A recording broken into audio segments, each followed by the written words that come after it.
All right, so it is our last class in Major Prophets. So you've done well, and it's been awesome just getting to go through it again for myself personally. I love going just these massive books, just seeing the huge scope of them. So we are ending with the book of Daniel. So did you finish it this week?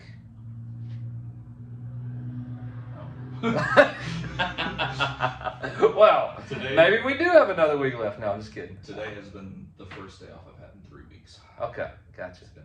Did you get to go through Daniel any, I guess, B? I got halfway through it. Okay. And then completely spaced. That's fine. Yeah. No worries. What we're going to do tonight is just kind of give you a big introduction overview to it first. And then kind of how it thematically works as a book as a whole. And then just a few last things, especially on chapter 7. I want to pay careful attention there. And then last couple chapters, we'll talk a little bit on those also. I got past halfway. I got all the way to, I believe, 9. Oh, great. Okay. No, 8. 8. Okay. So you got to the Ram. Yes. All right. The Rams. All right. So Book of Daniel. Let's just start chapter 1, verse 1. So as far as I want to go first, just kind of where he is in the timeline of Israel and all that's been going on. So in 605 BC, Nebuchadnezzar first gained control of Judah by conquering Egypt. So that's when he took it. He entered into Jerusalem, and he took a lot of the prominent citizens back to Babylon, including Daniel, Hananiah, Mishael, and Azariah. Babylon, this was not Persia yet. This was not Persia yet. Daniel was in between. He got to experience both kingdoms. Okay. So he was a teenager whenever Jerusalem and Judea was still, it wasn't sovereign, it was actually like a regent state of Egypt at that time. So they weren't even really free at that point. But once Nebuchadnezzar and Babylon took over Egypt, they gained control over Judah. So Nebuchadnezzar goes into Judah, into Jerusalem specifically, gets the best of the best as far as the young people go, and Daniel is one of those guys. So that's 605. In 597 was the second deportation to Babylon, and that was the group that Ezekiel was in. So by the time Ezekiel gets to Babylon, Daniel's already been there for 8 years at least. So Ezekiel and Daniel were both alive. Yeah, they were in Babylon and alive at the same time. Probably knew each other, perhaps. Who knows? Big city, kind of hard to know that for sure, but I would imagine they probably might have had the chance to interact at some point. But and then 586 was when the temple was destroyed and the final deportation. So it's about a 20-year span from the time that Nebuchadnezzar first takes Daniel and then until Jerusalem's taken over. So, Daniel was in Babylon for 20 years before Jerusalem was finally destroyed, temple destroyed, and everybody put into exile. So it's kind of interesting to think about that. And he would spend his entire adult life in Babylon, and as far as we know, he dies there. Because he got all the way to the rule of the Persians would started in 539.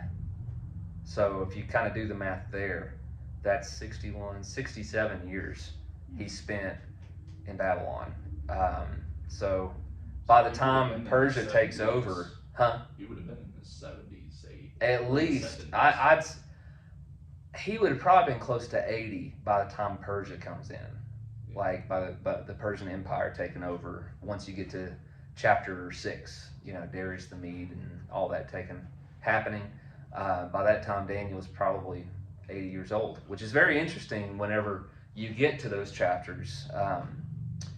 When Belshazzar in chapter 5 is acting like an idiot. He's the last king of Babylon. We'll talk about him in a few minutes, but he's probably 80 years old by that point, and he's just kind of been forgotten by most people. So there's been a huge gap in time between when he first met Nebuchadnezzar as a young, probably 20 something, and came into his court and everything. So Persia came in when at 539. 532? Yeah, that's it's a pretty long span there. But he was there 67 years under Babylonian rule before Persia takes over. So Daniel, the cool thing about Daniel is that, like, you know, part of his prophetic ministry is telling how God is still in sovereign control, even though Babylon thinks they are in control over the world. And like, just his life and ministry in general shows that he outlasts like 3 different kingdoms that were ruling the Jews. He outlasts Egypt, he outlasts Babylon, and he gets all the way into the Persian Empire.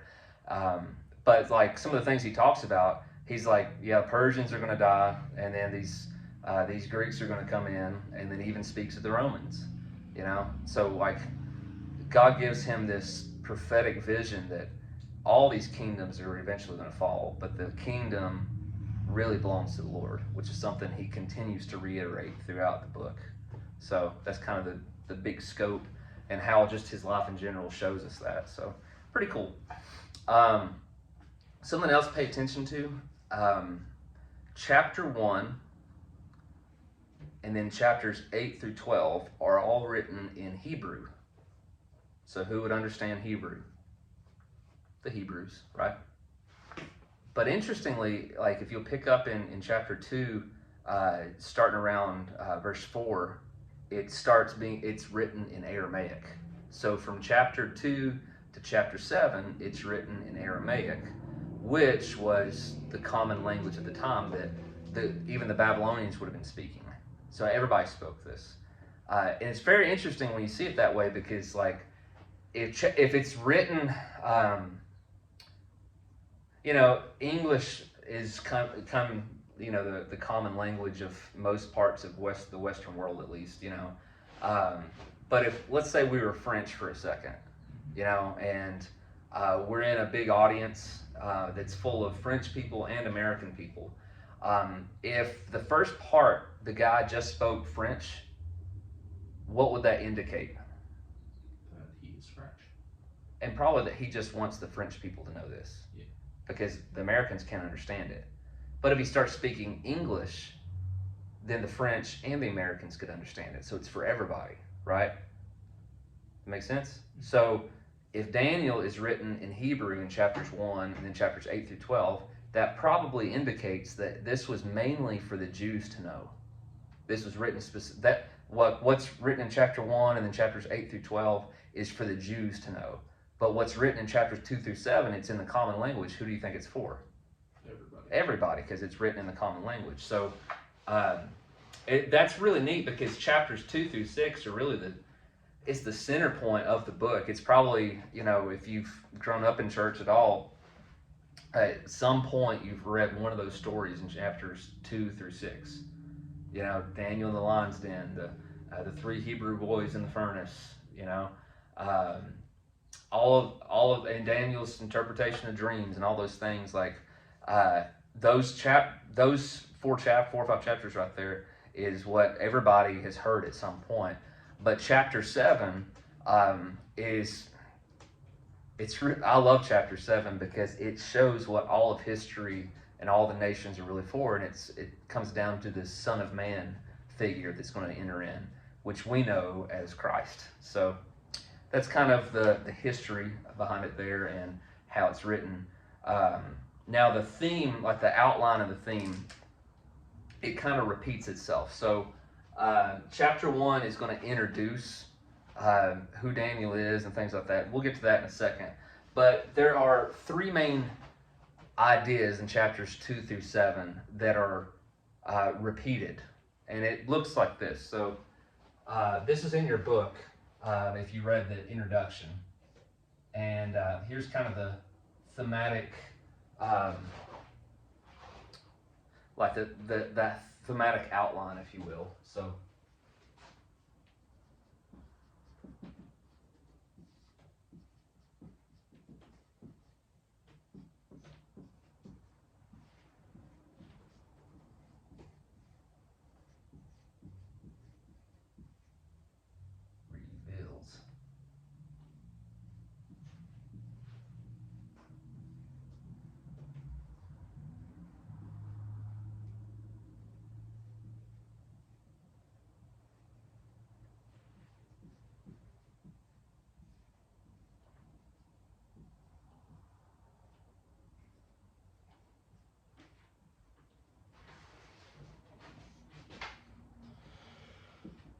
the God who reveals, rescues, and rules. That's the threefold theme of the entire book.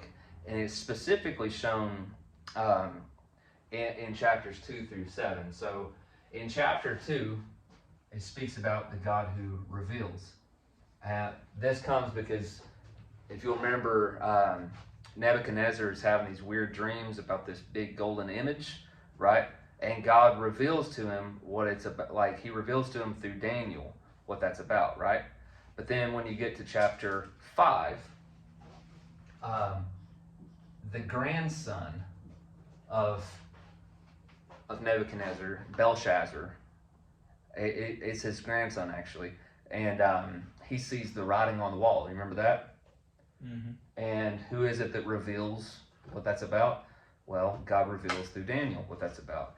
Chapter 3, the God who rescues. And you see the God who rescues in chapter 3, whenever you see Hananiah, Mishael, and Azariah, or better known, we'll talk about their names in a few minutes, as Shadrach, Meshach, and Abednego, are put into the fiery furnace, but they're rescued by the fourth man. Remember? So that's chapter 3. And then in chapter 6, after Darius receives the kingdom and all that stuff, he puts Daniel in a lion's den because he was coerced into doing so by some really bad people because he wouldn't bow down to him. But God rescues those 3 Hebrew boys, and then he rescues Daniel in chapter 6.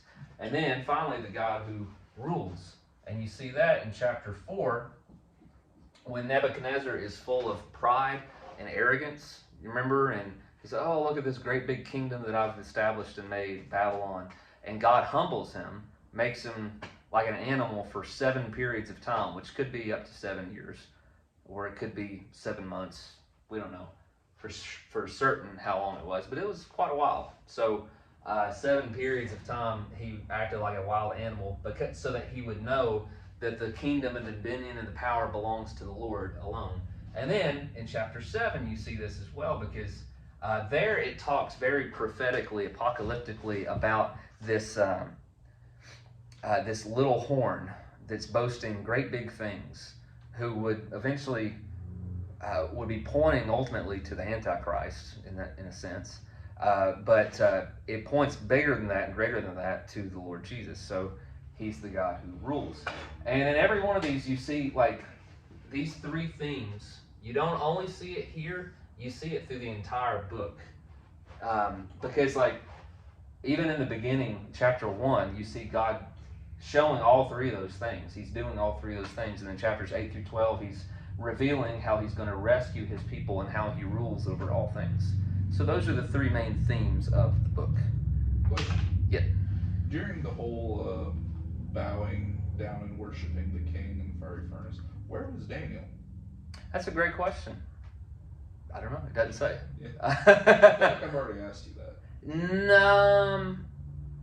Maybe. Because was he just exempt because of what happened last time? They made him lord over all. Yeah, it doesn't say in the scripture exactly. So I might look up some traditions about, because like the Talmud and things like that was different teachings on the Old Testament that the Jews would do, and it might have something on it in there. What I understood was he was made master over the magicians, and he was basically made I guess I want to say an ambassador for his God to. Yeah, in a sense. I'm wondering if he wasn't exempt from that. It could have been like my assumption has always been that like he just wasn't hanging out in the same area at that point.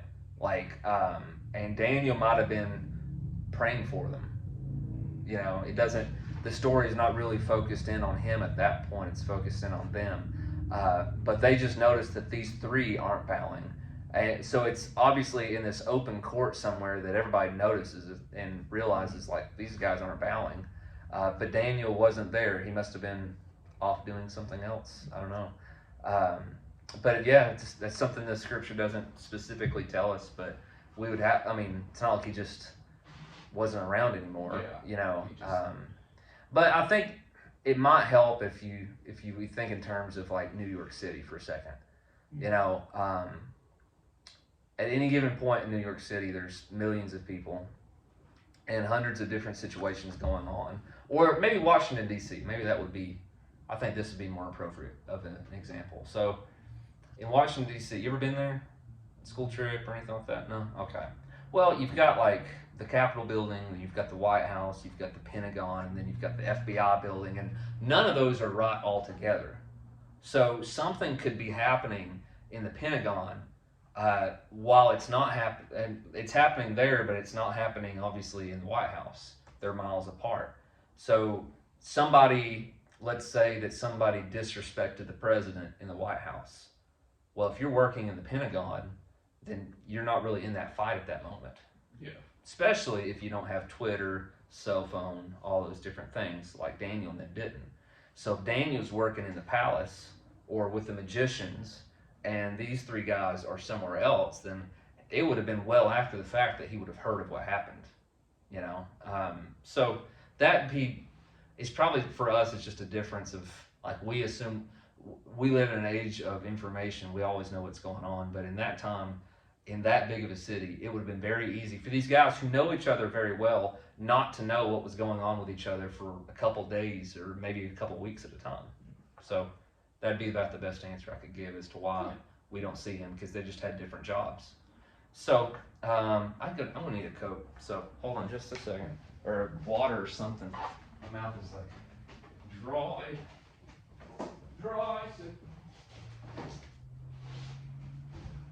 Oh, Coke. Sweet. Doing it.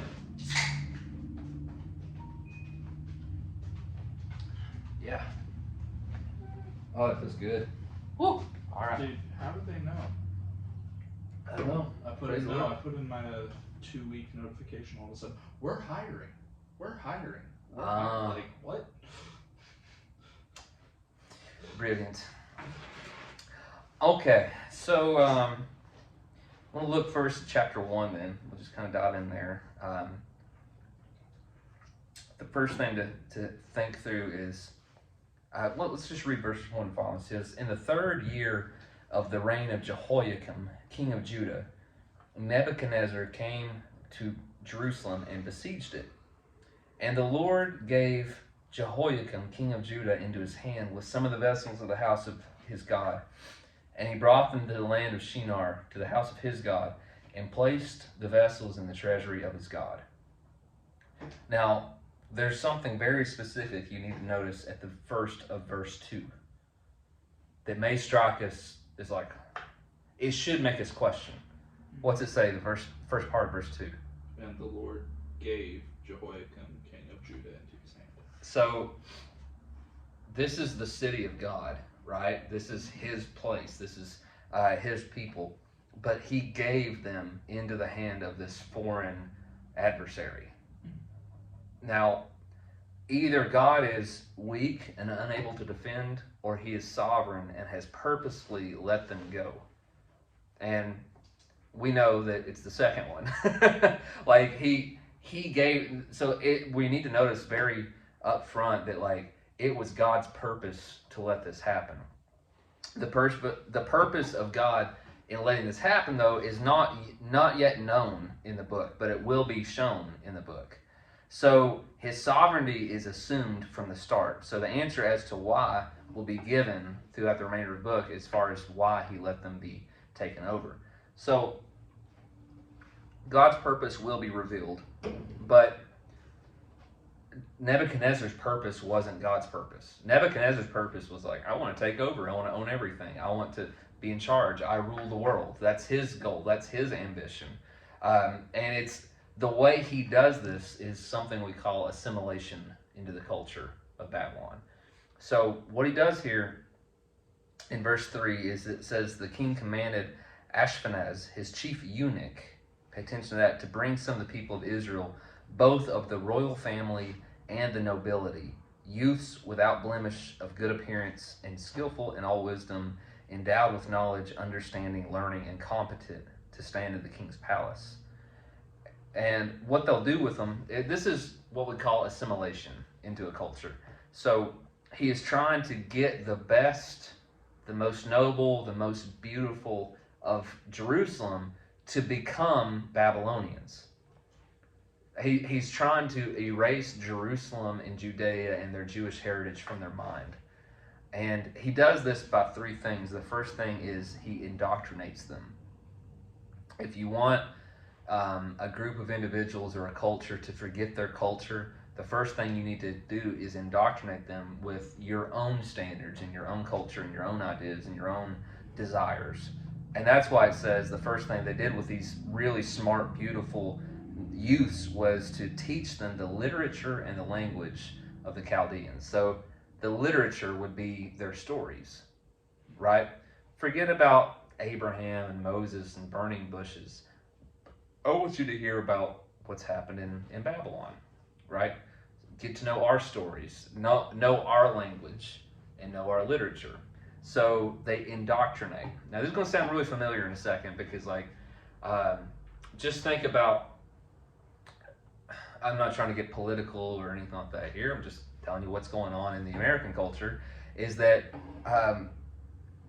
true biblical Christianity, conservative Orthodox Christianity, is beginning to be a hate crime. And people don't like it, right? They speak against it. They think the best thing would be for us to just go away or become like them. So one thing they've done over the past 100 and some years now is they have indoctrinated our youth from a very young age with their agenda, with their literature, with their understanding of what the world is, how old the world is, all those things. You see that happening in public school, right? Private school, homeschool, it doesn't matter. If you're following the curriculum of our culture, then you're going to be assimilated to think like they do. That's why kids coming out today are going to. I saw an article today.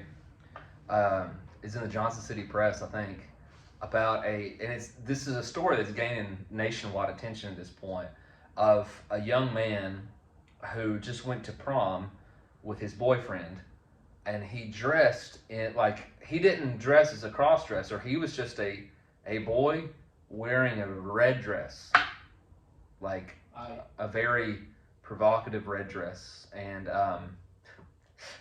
and if he can rock a V-neck, just you know.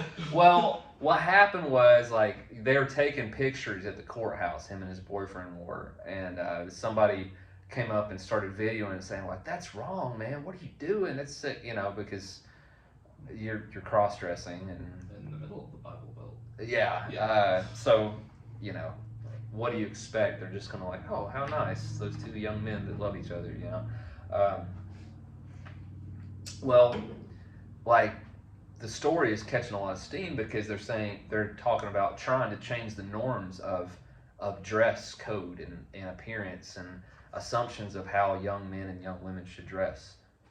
And it's like they're trying, and they have been taught, and like everybody sees this kid as a victim now. You know, 10 years ago, I remember something like this happening at a Crockett game. Whenever, like, one of the boys, he was a homosexual who he was in the homecoming, and he wanted to dress up in a dress, and, like, I mean, everybody in the county heard about that and was just like, what is wrong with you, stuff. You see what, and now it's like, then he was the villain, now it's the hero trying to really express himself, his true identity. Do you see how the script has flipped over just a little while? And a lot of it does come down to indoctrination as far as, like, genetic makeup, and, you know, you get to choose whether you're a boy or a girl, you know. Stop this gender fluidity. You know, they want gender fluidity, not gender identity. So, anyways, it's happening now. And I saw it happening, like, looking back, I know that, you know, something that I was taught from the time I was 5 years old is that, you know, dinosaurs lived 60 million years ago.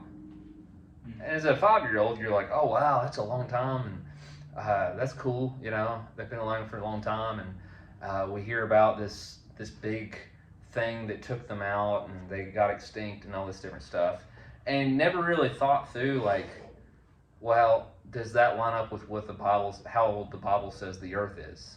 You know, because the Bible doesn't say specifically how old the earth is, but if you do your math in a literal way, you know, we're about 6,000 years old. Um, but anyways, it was just another one of like they just teach you that from a very young age. Of this is where we came from. You know, you indoctrinate them from a young age. So anyway, to assimilate them into a culture, you have to indoctrinate first, and then secondly, intoxicate. I want you to see in verse 5, the king assigned them a daily portion of the food that the king ate and of the wine that he drank.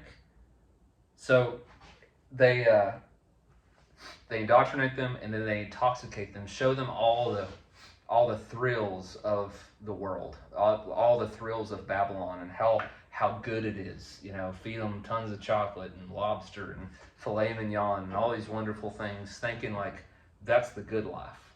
You know, so you indoctrinate, you intoxicate, and then finally you inaugurate. And this is one thing that we sometimes miss going through here, is that after they were educated for 3 years, so these young, impressionable teenagers are getting fed with the food from the king's table. They're getting read the literature of the Babylonians and all these different things. But and they were to do that for 3 years. But one thing that it doesn't say, but it's probably implied, is that if the chief eunuch brought him in and brought him in verse 7, the chief of the eunuchs gave them these names. One thing it doesn't say, but it implies, is that they actually made Daniel and his 3 friends eunuchs as well, which is something I never really paid attention to, but it doesn't say it, but it's pretty well implied that he probably became a eunuch, which means, what have they done with these guys? They have taken them out of their culture, right? And they have cut off, literally, any hope of a future family. So they cut off any hope of a future family, cut off any sort of identity in your old self. Like they're taking away your literature and your language, making you see their literature, their language. You don't have the same kosher diet anymore. You eat what they eat. And then they cut off any idea of having a family. What's that going to cause these teenagers to do? Okay, this is my only identity now, is being a part of the Babylonian culture. And that's what happens to most of them, is they just get bred out, literally. And that's the other thing that you're doing.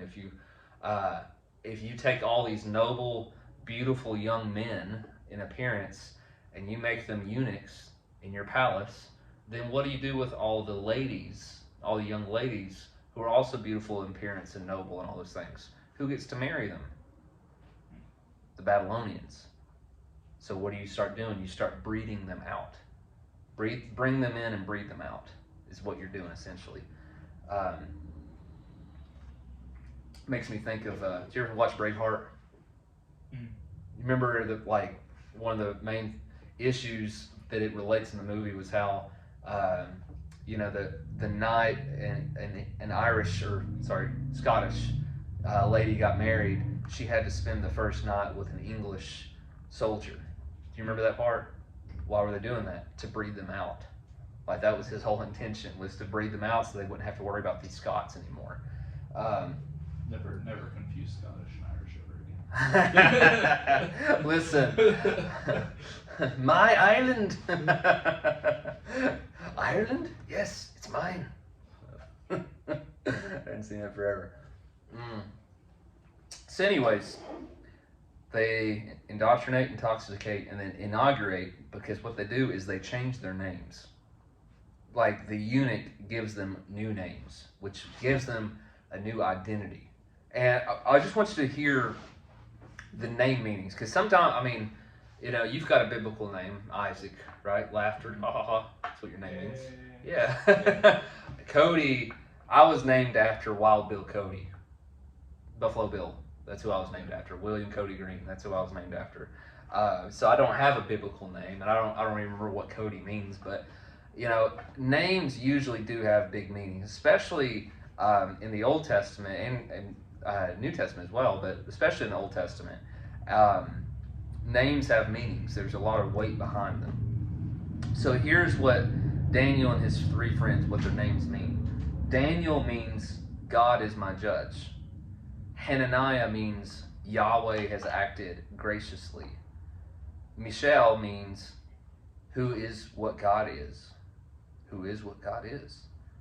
And then Azariah, which is my second son's name, means Yahweh has helped. That's what his name means. So, what do you notice about all four of those names? It's totally centered in and around the person of God, right? So their identity, their namesake is in their God, literally. So,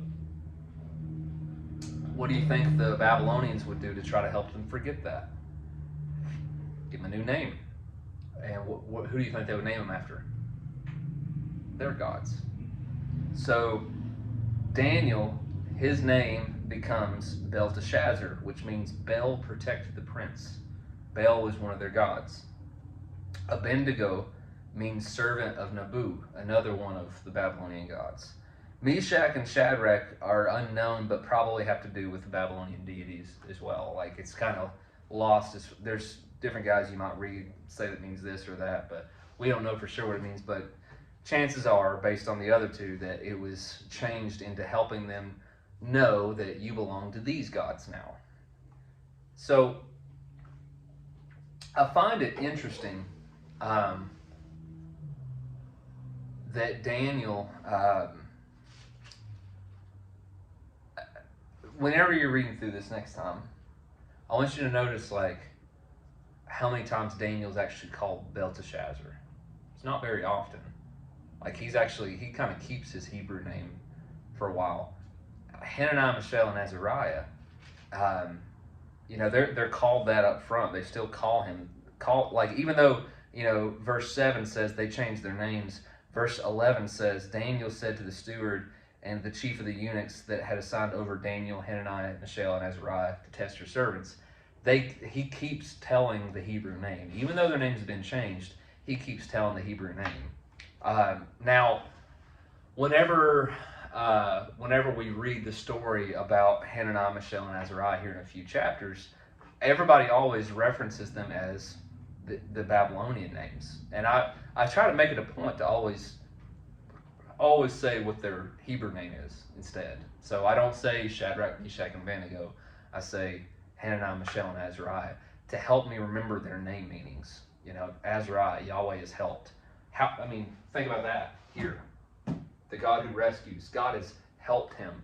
I brought him out of the fiery furnace, So the goal of Daniel and his friends then, whenever they were, if you think about it, everything was forcibly changed in their lives. So they had to get a new name. They were in a new place. They probably had new haircuts. They had a new diet. They had all these things having to be changed. No family now because they're probably eunuchs. New education, all those things. So Daniel, in verse 8, it says that he resolved that he would not defile himself with the king's food or with the wine that he drank. Therefore, he asked the chief of the eunuchs to allow him not to defile himself. Now, the question is, what does he mean by defile himself? Why didn't he want to eat these foods and drink those drinks? They were probably, again, what the Hebrews were told not to. Pork. It doesn't say it. That's what we often imply. But there's a little snag here. Because if you read in chapter 10, verse 3, I'll read it to you real quick. It says, in verse 2, it says, in those days I, Daniel, was mourning for 3 weeks. I ate no delicacies, no meat or wine entered my mouth, nor did I anoint myself at all for the full 3 weeks. What does that mean? It means at a certain point in his life, he started eating the king's delicacies and the king's meats and the king's wines. So, but he doesn't stop praying. He doesn't stop his other Jewish practices, which implies this, and this is a big lesson. I don't think the food that he was eating was necessarily unclean. I think it's what it represented. Daniel had everything else forced on him of like, you've got to have a name change, you've got to have a new education, you've got to have, a new place that you're living in, you're not going to have a family. Like everything is forced upon him, but it's forced on him, but he won't let it be forced in him. There's one thing that he can control. All these other things he can't control. They're going to do this. He's enslaved. There's nothing that he can do about it. But he can control what comes into his mouth. I think he knew, if I eat this, I'm going to become a part of them. But if I can abstain, then I will stay clean. I won't defile myself in becoming a Babylonian and forgetting my heritage. I think it was the one thing he could control. Therefore, that's why he did it. So, that changes the way you look at this story a little bit. Because usually it's just, oh yeah, unclean foods, but it's deeper than that. I'm not going to identify fully with this culture. I'm not going to give into it. You've got to know your tipping point, and be willing to say no. And that's what he does. So he asks to have just a diet of like some vegetables and water. And do you remember a couple years ago when they had a book called The Daniel Diet? Mm-hmm. I didn't read it, but it was one of those, it's kind of like Ezekiel bread. Have you ever seen Ezekiel bread? Do you remember in the book of Ezekiel, whenever he was told by the Lord to make a cake, make some bread, and then and it was like very meager little things like raisins and nuts and things like that. Make a cake with that, or make bread with that, which wasn't good, and then bake it over human feces. Do you remember that? Yes. Yeah. If you go to the frozen bread section, there is a thing called Ezekiel bread, and it's made of all the things that were in the bread he told them to cook over poo. So it's funny. Do they at least cook it over poo? They don't. I wish. That's the part they're missing. What they I don't know. Like, just call it something else.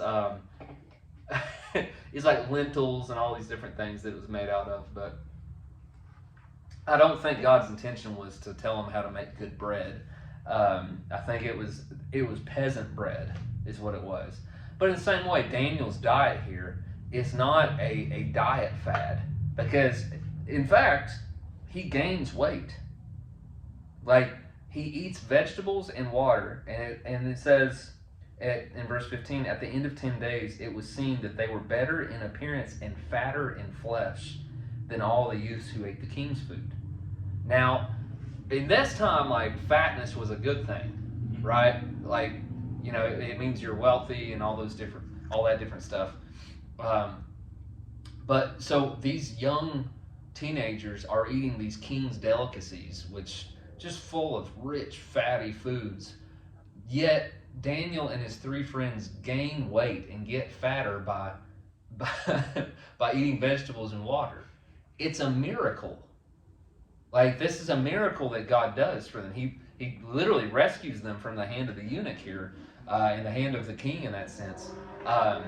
So it's not, God didn't give us this so that we would be like, oh yeah, if we want to lose some weight. It doesn't even say they lost weight. It says they gained weight from it. So it's one of those, like, don't be stupid. People just, and that was like a bestseller. That was one of the Christian bestsellers when it came out. The Daniel Diet. It's like, I think you can still buy it. Yeah, we might have to look that up during break. But that's not the point here. The point is, God did a miracle in their life because Daniel chose, I did not want to defile myself with this king's food. He didn't want to be assimilated in the culture. He wanted to keep his own identity and not let it come in and take over him. So, God gave them, and that's something else that you can see constantly in this chapter, is that God gave. Verse 2, the Lord gave Jehoiakim into his hand. Verse 9, God gave Daniel favor and compassion in the sight of eunuchs. Verse 17, God gave these youth learning and skill in all literature and wisdom, and gave Daniel understanding in all visions and dreams. So they bring him in, and no one was found like these four guys. Therefore, they stood before the king, and in every matter of wisdom and understanding about which the king inquired of them, he found these guys 10 times better than all the magicians and enchanters that were in all his kingdom. And Daniel was there until the first year of King Cyrus. It doesn't say where he went after that. Probably, I would imagine he dies, because that's a pretty long time by that point. So that's chapter 1. I just wanted to kind of get that out there first. Any questions on it? So I don't mean to skip over these next couple chapters, but I'm going to quickly skim them. So I won't skip, but I will skim, because these are probably, hopefully you guys have heard these at some point, and you've read this for yourself already this week. But I just wanted you to see the theme here. Chapter 2, we're going to see the God who reveals, and he reveals to Nebuchadnezzar through Daniel what is this giant statue that he sees. Now, I will give you this at least. I'll tell you what all these represent, because I'm sure that's something that's maybe you're curious about, is like, who do these different kingdoms represent? So the head of gold represented Babylon. The chest and the arms of silver were some say the Medes, and then they would say the next one's the Persians, and then the last one's the Greeks. I don't agree with that one. I believe what he does, based on chapters 8 through 12, he combines the Medes and Persians into one empire. So Darius the Mede, and then Cyrus, all these guys, like they combine them into one, is what he does later on.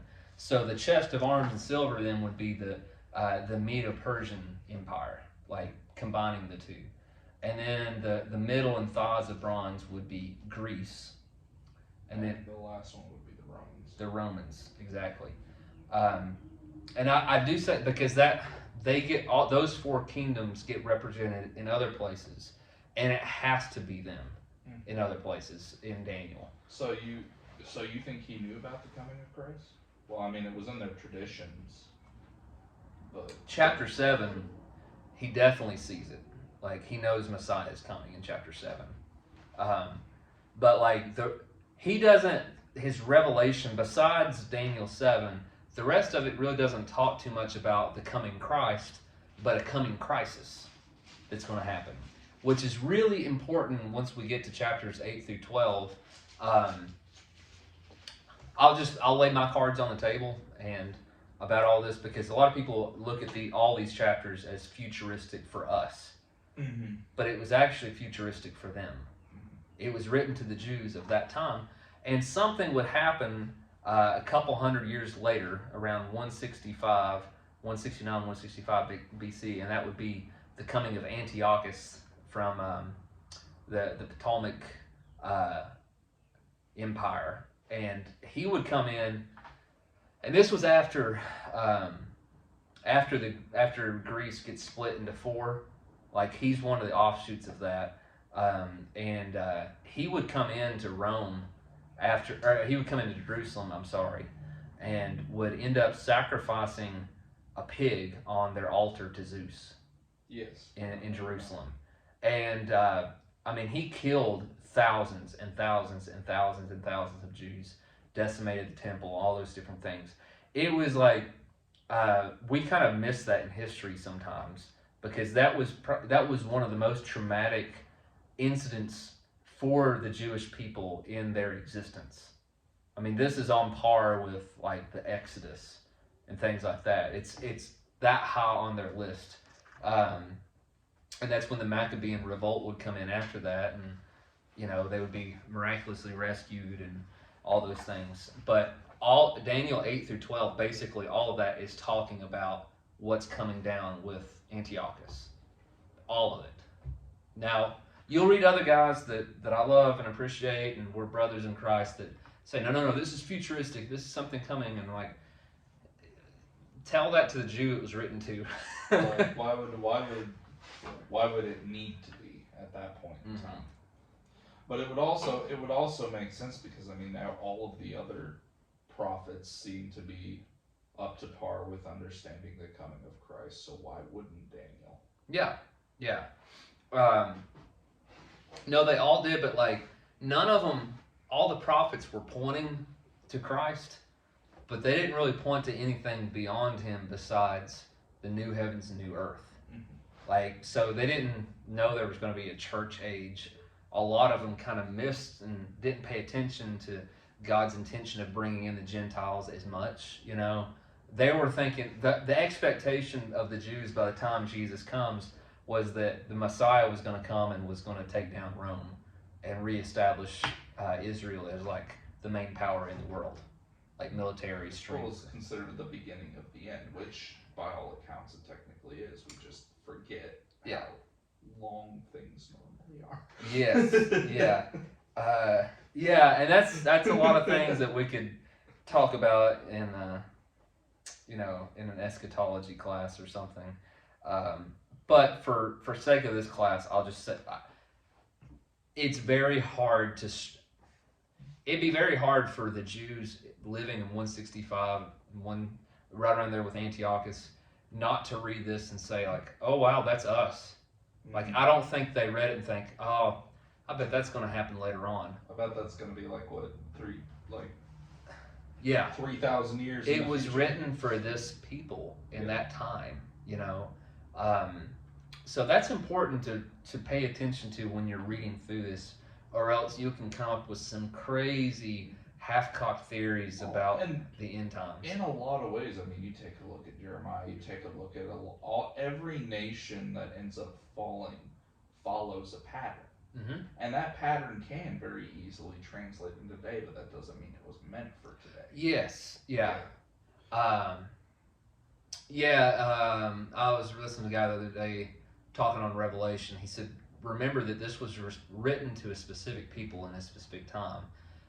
It was written to them, but for us. Like, so that means it was written to a specific people for a specific situation, but it's also for us. We, like you're saying, these patterns, Babylon being the main pattern that we're seeing here, because what happens to Babylon will happen to every Babylon that pops up. And the Jews would have recognized that with their history of that cycle. They would have, and that was basically God going, okay, now pay attention, because you'll start to see it again. Yeah, and if you do your weeks and numbers and things like that, it all lines up perfectly with whenever it happened, whenever Antiochus came in and did all those things. Like the 70 weeks and all of Daniel and all that stuff, it lines up. If you're reading according to their calendar, it lines up almost to a T from the time it's written. So, anyways, with that being said, I don't really need to go fully through 8 through 12, but so the legs of iron and feet of clay obviously be Rome, and then the rock that comes out of it obviously is the kingdom of God. So that's why I think he has to be talking when he says the legs of iron, feet of clay. It has to be Rome, because that's the time in which, when the Romans are ruling, is when the kingdom of God breaks forth in Jesus and gets established. Something else I noticed was the materials he used. Well, there's value in the wealth of those materials, but also structural stability. Yeah. It seems like it's just degrade. You have gold, which is very pretty looking, not necessarily structurally sound. You have bronze, which is actually very structurally sound, but then it just kind of degrades, and then all of a sudden you hit stone, which is what people build their foundations off of. So you see this downgrade, and then all of a sudden it's like, boom. Yeah, that's interesting when you think about, even when he says a rock that was broken out of it. Like if you're thinking about the preciousness of these things, it looks very common, like it's a rock. This is not something you decorate with. This is not something you want to build a kingdom out of. It's a rock. You want gold, right? But that shows the humble nature of the kingdom of God that's coming in, showing the person of Christ, which they should have still, if I would have been there in that time, I wouldn't have got it either. I would have been expecting. But it is kind of hard to look back on this and be like, how did you not see these things? Like, a rock instead of gold. Well, Yeah. and that was weird to them because you look at their history of God doing the most outlandish, miraculous things to save his people, parting Yeah. the seas, the plagues, literally just ripping nature apart to protect his people, and then all of a sudden there's Yeah. just a nice man. Yeah. Yeah. Yeah. That's very true. Now, what's interesting, reading through this into the next chapter, Nebuchadnezzar, he loves what Daniel says. He pays homage to him, pays homage to his God, and all these different things. Gave him these high honors and set him up over it says in verse 48, the king gave Daniel high honors, many gifts, made him ruler over the whole province of Babylon, and chief prefect over all the wise men of Babylon. So he basically makes Daniel second in command over all of Babylon. Which it'll be interesting. I was like, I want to know when he's demoted, but because he's demoted at some point. When you get to chapter 6 and you see Belshazzar rather, and like he doesn't even know who Daniel is. He's forgotten him. It's the queen mother who's going to say like, hey, there was this guy Daniel that lived during your father Nebuchadnezzar's time. Yeah, and this is how many years later too. Yeah, so, possibly 60 years later. So. But it's funny that you open up verse 1 of chapter 3 and it says that Nebuchadnezzar makes an image completely of gold. Now, remember, Daniel said to him, you're the head of gold. And then there'll be a kingdom after you, and a kingdom after you, and a kingdom after you. And then Nebuchadnezzar comes in, he's like, I'm just going to make a huge image of gold. Who's it representing? It represents him. Do you see what he's trying? Like, he makes this head of gold, perhaps trying to solidify his reign and his kingdom, not really listening to what the Lord says. You never notice that? It's kind of. You have to wonder if it was just out of spite. Well, I mean, I think because he did not want to not rule. Yeah. So hearing that like another kingdom's going to rule after me, he's thinking I've got to do something. So what do? Okay, I'm going to make a huge image of gold. I'll make a huge statue of myself. Everybody everywhere has to bow down to it. If they don't, I'll kill them. Mm-hmm. Yeah. Well, and you take a look at their culture and their greetings. Whenever they greeted the king, it was King so and so, may they live forever. Yeah. There's this idea that everyone has that this kingdom's not going to die. This is a permanent. Yeah. Yeah. And I think that's why he does this. He's trying to solidify his kingdom. And throw at any opponents that may rise by killing them if they don't bow to him, So, at the time, verse 8, after he sets up this image, some of the Chaldeans maliciously accused the Jews and declared, you've made this decree, but every time this goes off, there's a couple certain Jews whom you've appointed over the affairs of the province of Babylon, Shadrach, Meshach, and Abednego, and they pay no attention to you. They don't serve your gods or worship the golden image you've set up. So Nebuchadnezzar is enraged. And he gives them, it's funny because he gives them a second chance. You ever notice that? Like it says that he asks them first, is it true that you don't serve my gods or worship the image I've set up? Now, if you're ready, when you hear the sound, fall down, worship the image I've made, and it'll be well and good. But if you don't worship, you'll be immediately cast into a burning fiery furnace. And who is the God who will deliver you out of my hands? Did you forget the chapter right before this, bro? Like you're missing a little.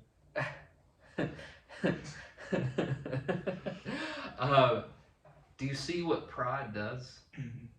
It totally blinds the eyes of what's real and what's true. It makes you think you have more power than you do.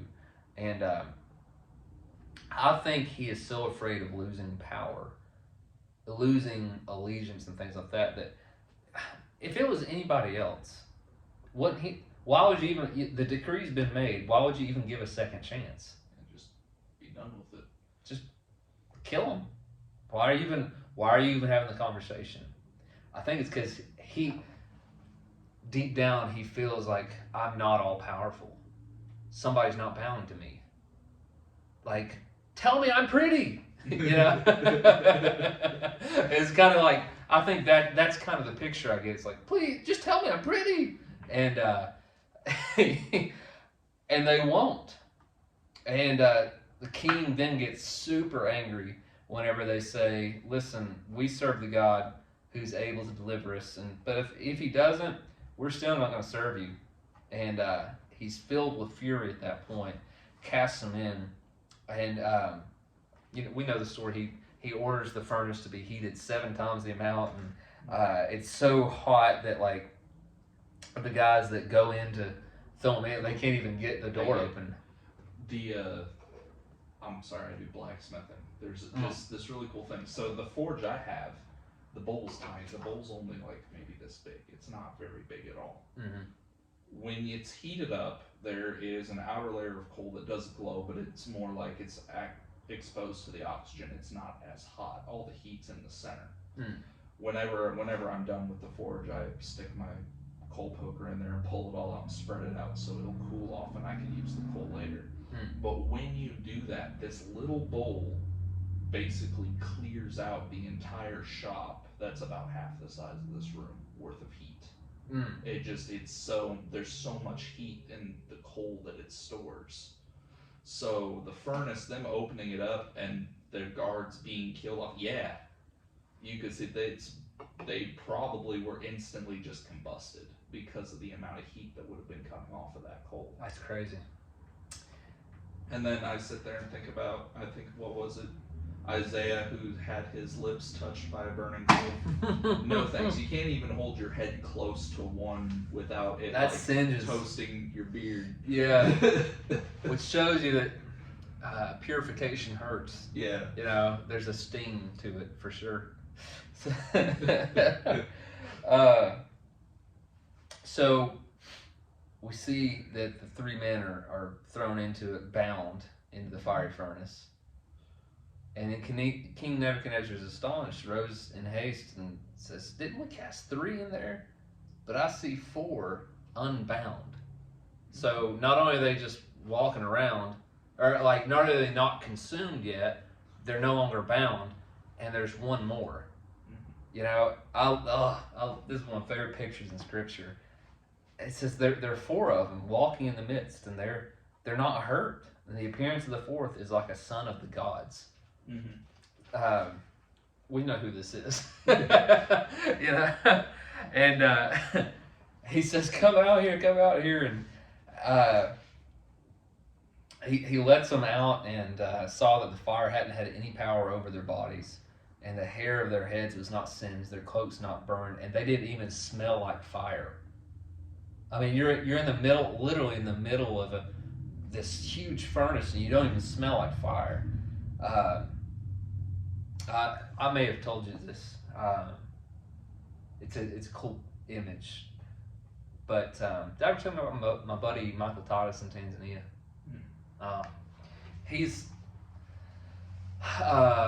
He grew up as a Muslim and was converted to Christianity miraculously. That's a whole other story. When he was like 16 and began following Jesus, and he ended up leaving.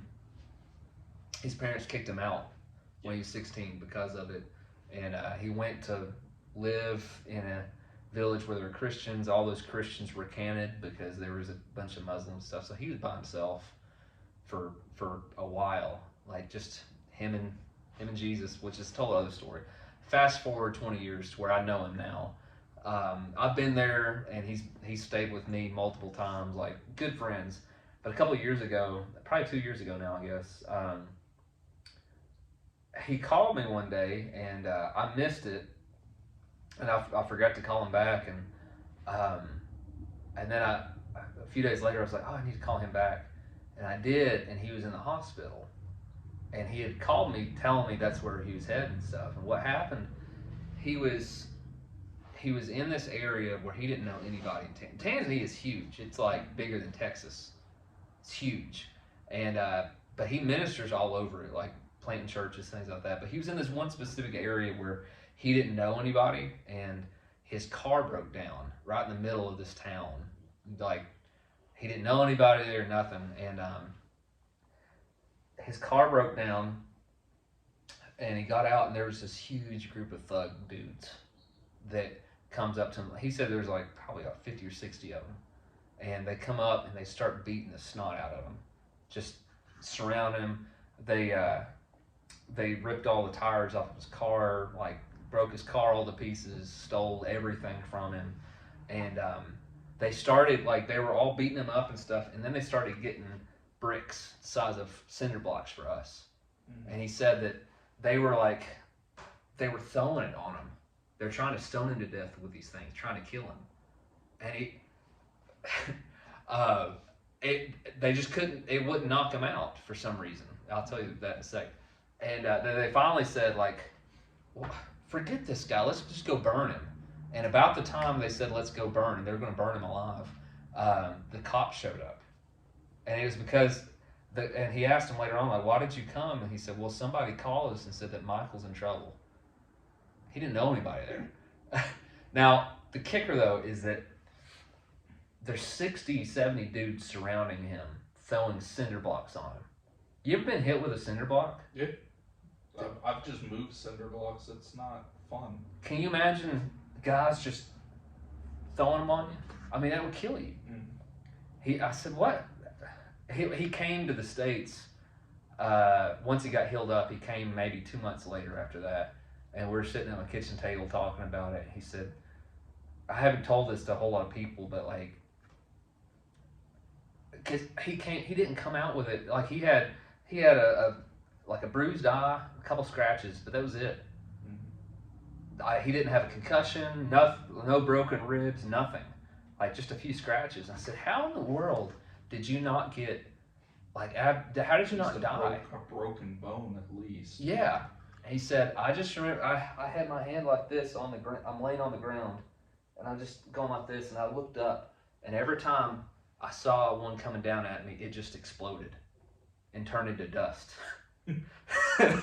Before it hit me, just in thin air, poof, just explodes.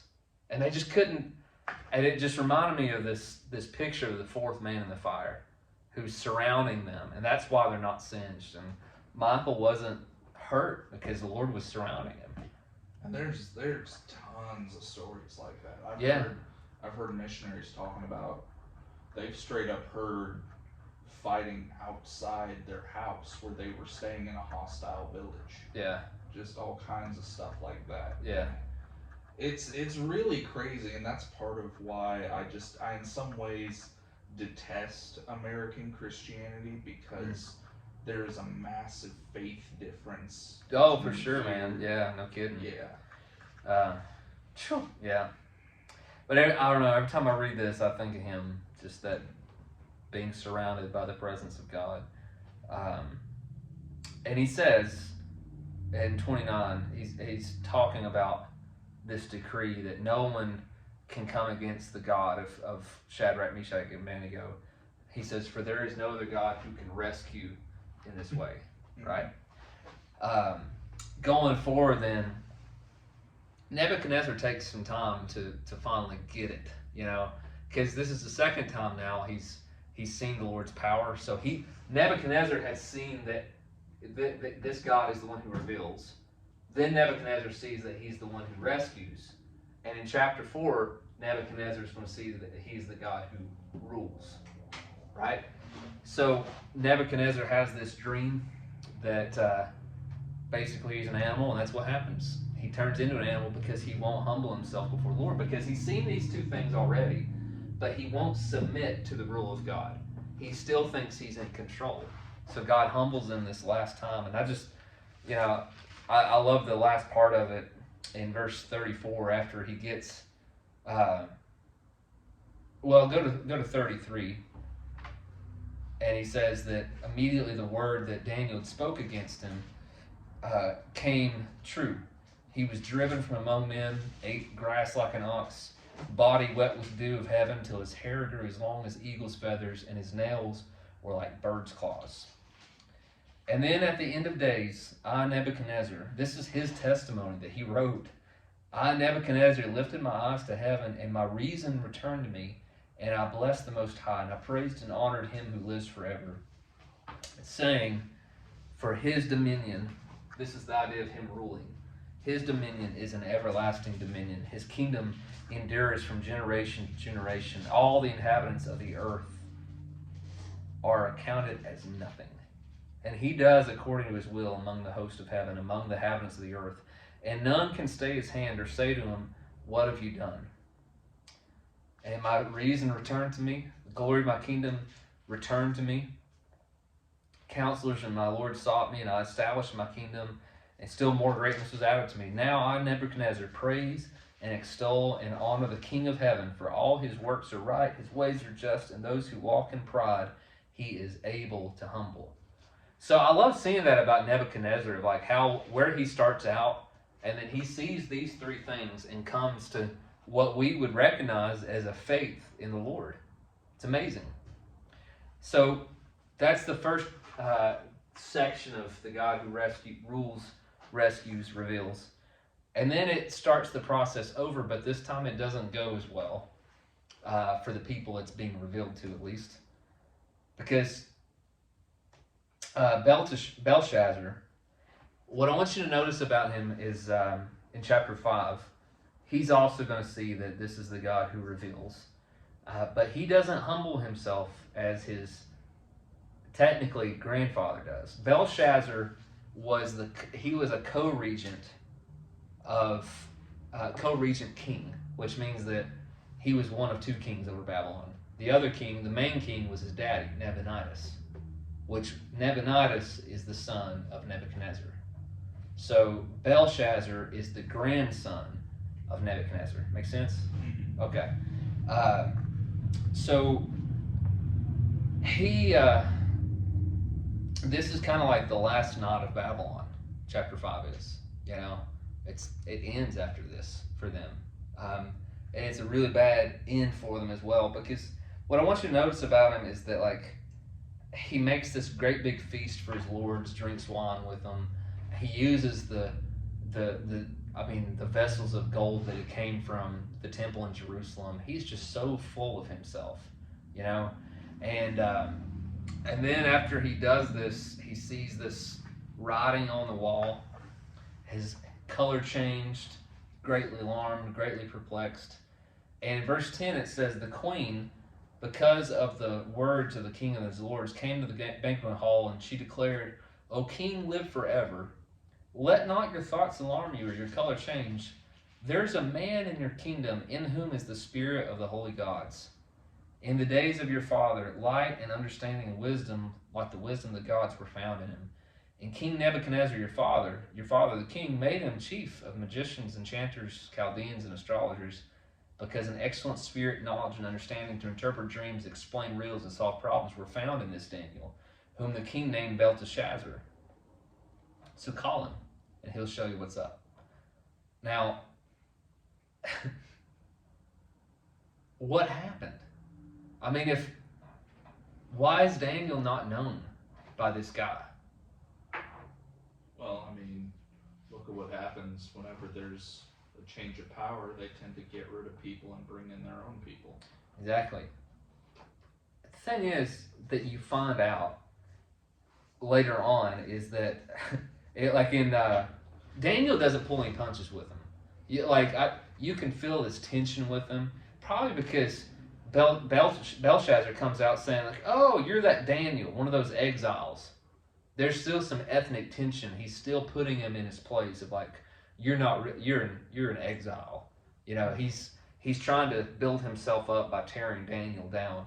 And he says, I've heard you can give these interpretations and solve problems, so then make it known to me, and I'll make you the third ruler of the kingdom. Why third? Because he's second. That's the highest he can give him. His dad's really the main ruler. And Daniel doesn't pull any punches. I love this. He says, let your gifts be for yourself. Give your rewards to somebody else. But I'll tell you what it says.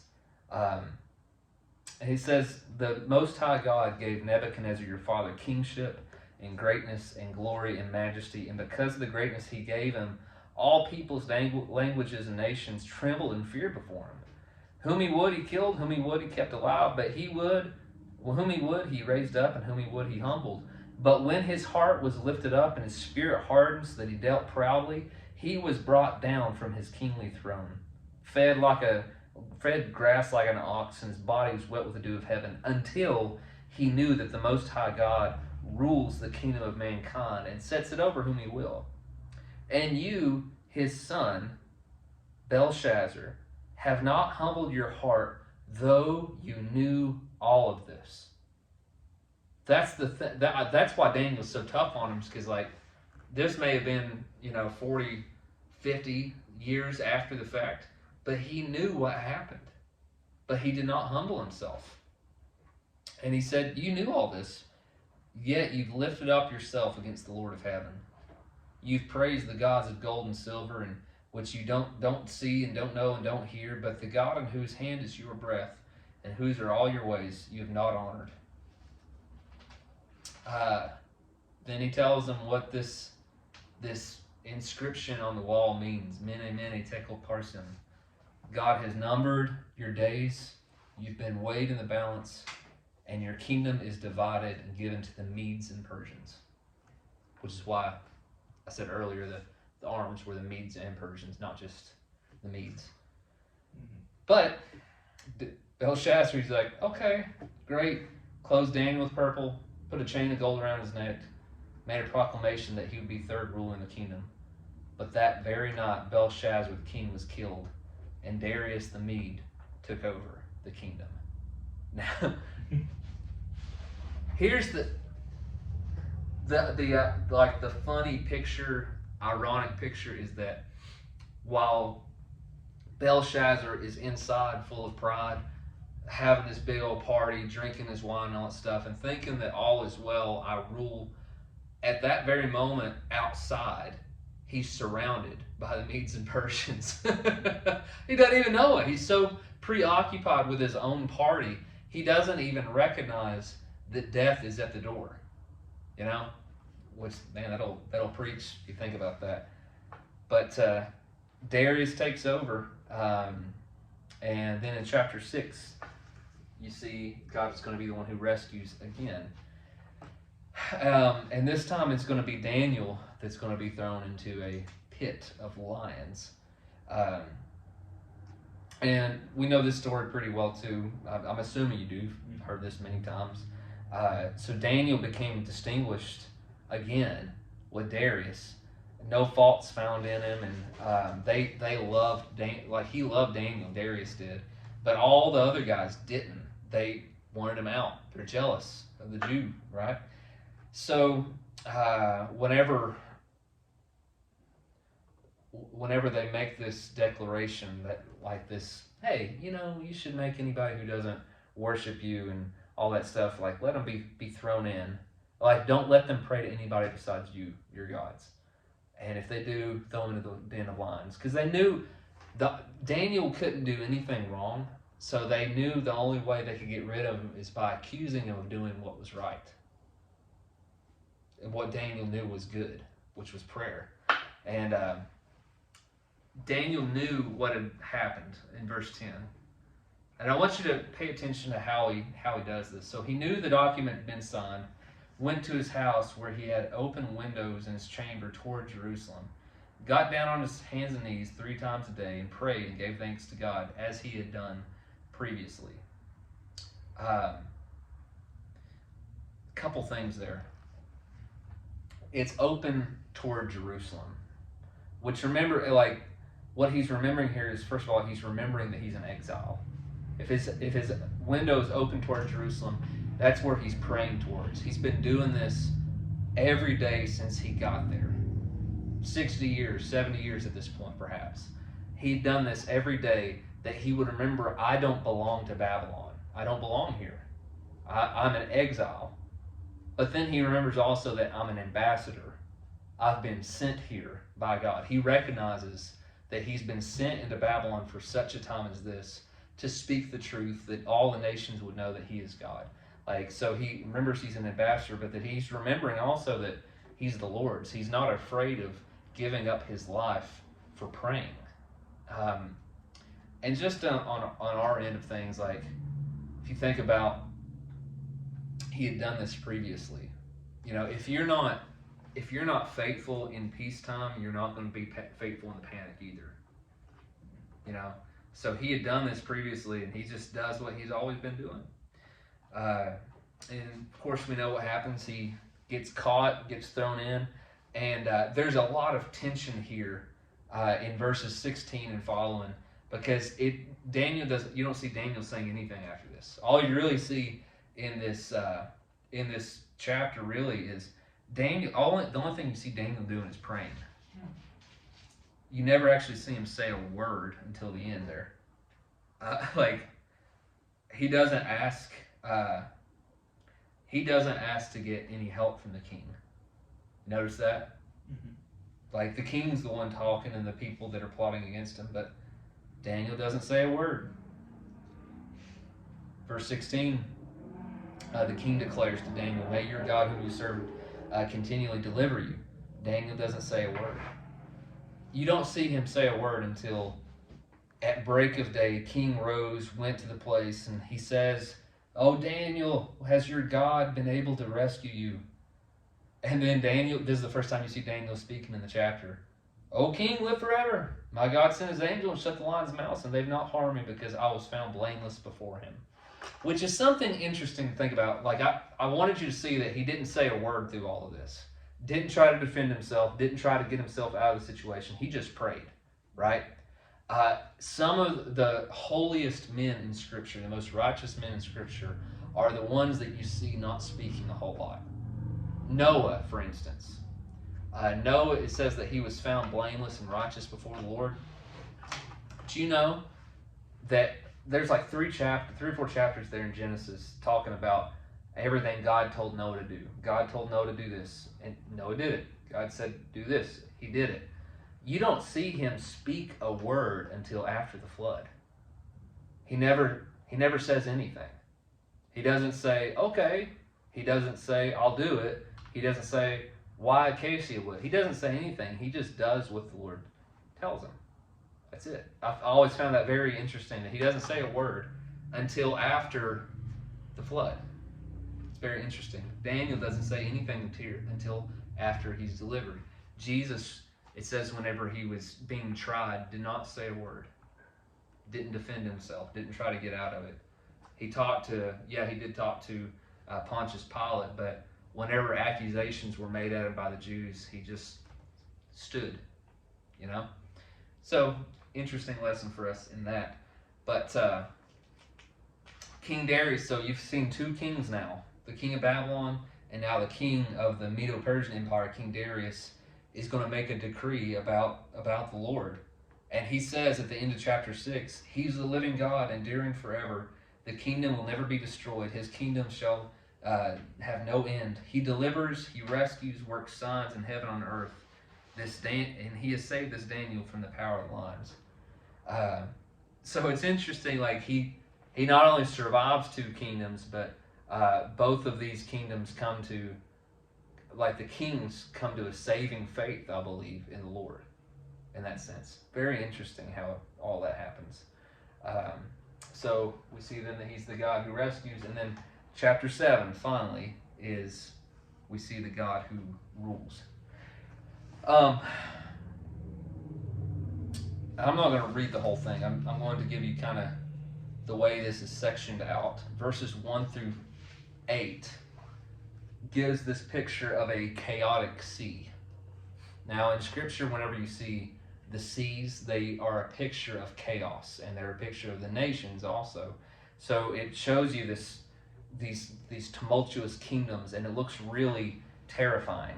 The identity of these kingdoms come down to the lion eagle is Babylon, the bear is the Medo-Persian Empire, the leopard with the 4 wings is Greece, and then the 4th beast, this different kingdom, is probably Rome, but it's described in such a way that it can't be characterized as the others. It's just terrifying and dreadful and exceedingly strong beast.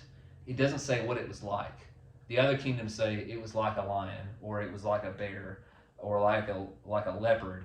With Rome, with this 4th kingdom, it doesn't say it was like anything. It just calls it a strong beast. Has 10 horns, probably kingdoms, and then produces this little horn. And the nature of these kingdoms, for one, it's turbulent and chaotic. 4 beasts rising out of a stirring of a great sea. And giving them these animalistic features shows that they don't really have very good human reason. But anytime somebody gets an animalistic feature, it's actually showing their sinfulness, right? So, dude, you're acting like a wild animal. What's that mean? You're acting badly. So it's the same way here when you have these animalistic features. It's showing actually like this is not natural, right?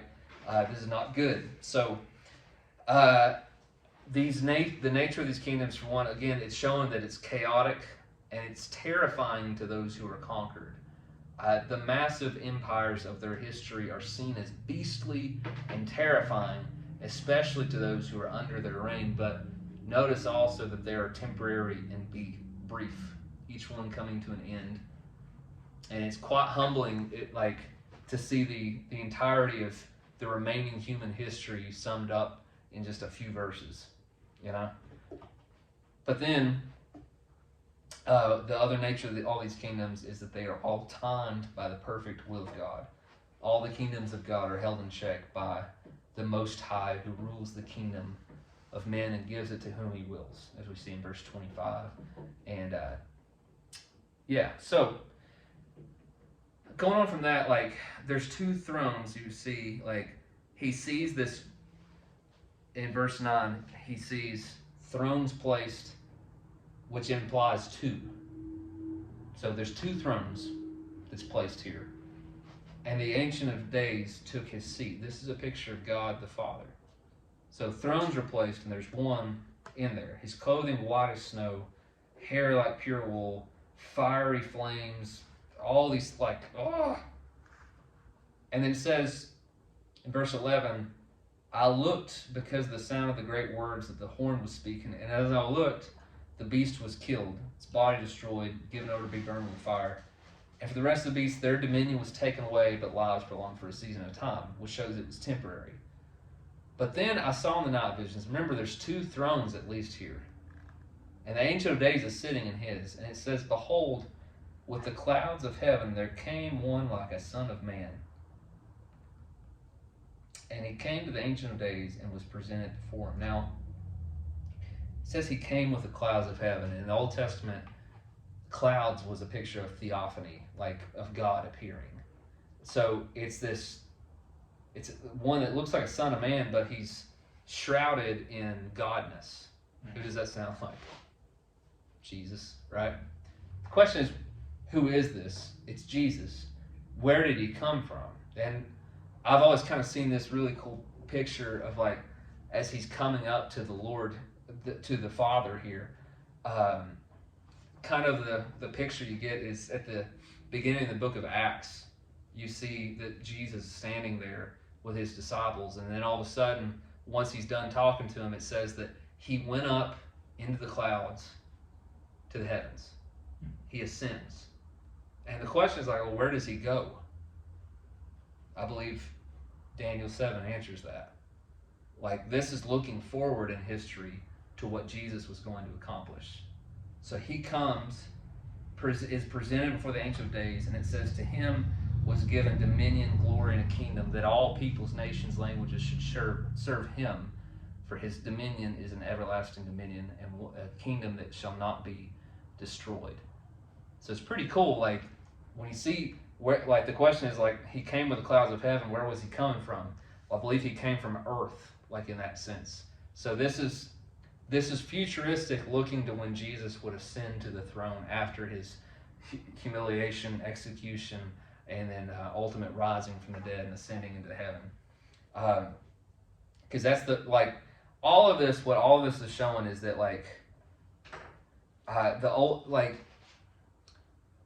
history looks really scary. The unfolding of it does. But if you look at the difference here, these great big kings and kingdoms, they're in this turbulent, chaotic sea. But then when you see the Ancient of Days, he's calm, cool, collected, and seated. Which shows that they're all panicked and trying to do everything they can to get ahead, and he's just sovereignly seated on his throne. So, a couple applications of his vision here, and we'll be done with it, is for one, the unfolding of history may look fearful, but we should not be frightened since we recognize God's purpose in it and sovereignty over it.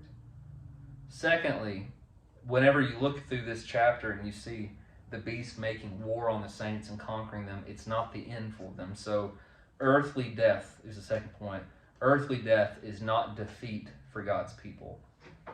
And the third application we give is that our future as God's people is set and secure no matter how shaky our present looks.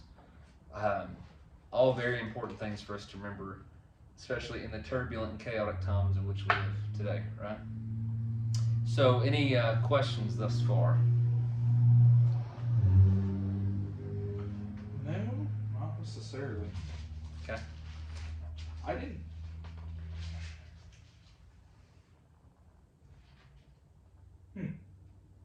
I didn't read far enough ahead to realize Gabriel shows up. Mm-hmm. He does, yeah. Which is a very interesting thing to look at. I'm going to give you a quick timeline on chapters 8 through 12 of like what I believe it's pointing forward to. I already alluded to this earlier, but I'm going to tell you this, and then I want you to finish the book with this in mind. So, in 169 BC, Antiochus looted the temple, and he killed and enslaved 89,000 people in 3 days. So that's a pretty bad year. Wait, 89,000? 89,000. He either killed or enslaved 89,000 in 3 days. And then 2 years later, he set up an altar to Zeus in Jerusalem, and was trying to force paganization on the Jews, and he actually killed any who were circumcised or read the Torah. So if you were found, like, you either bowed down to the pig god that he'd made in the temple, or you would be killed. If you were circumcised or circumcised your kids, they would kill you. And if they found you reading the Torah, they would kill you. And then after that, like, he systematically tried to eradicate every trace of Israel's faith. Which, if you think about that, that's like the entire book. That's what every one of these kings were trying to do, was trying to eradicate Israel's place in the world, like the Jewish identity, period, because they're the ones who are pointing to God. So you see who's behind all this is the true enemy, Satan, trying to destroy the people of God. You see that all throughout the book of Daniel. But God always uses these humble people to bring down the prideful. So in 164, 165, 164 was the Maccabean revolt. Jacob Maccabees, like he came in and they miraculously defeated Antiochus and those guys. They cleansed the temple and rededicated it as well. So that's kind of a timeline of what happened in those 5 years there. So keep that in mind as you're reading verses 8 through 12 and finish up there. Yeah.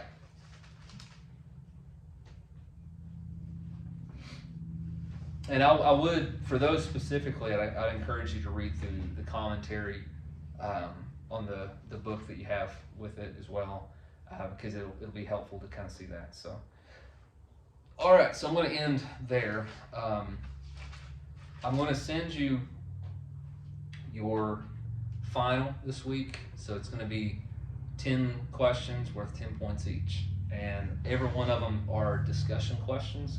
So it means you can answer it with as few or as many words as you need. Okay, so you have 2 weeks to get that finished. All right, so I'll send that to you either tonight or tomorrow. If I have it on me, I'll send it tonight. But that's it. So any final questions over major prophets there? Oh, okay. Sounds good. hope you do well, and hope to have you for Minor Profits next. Maybe.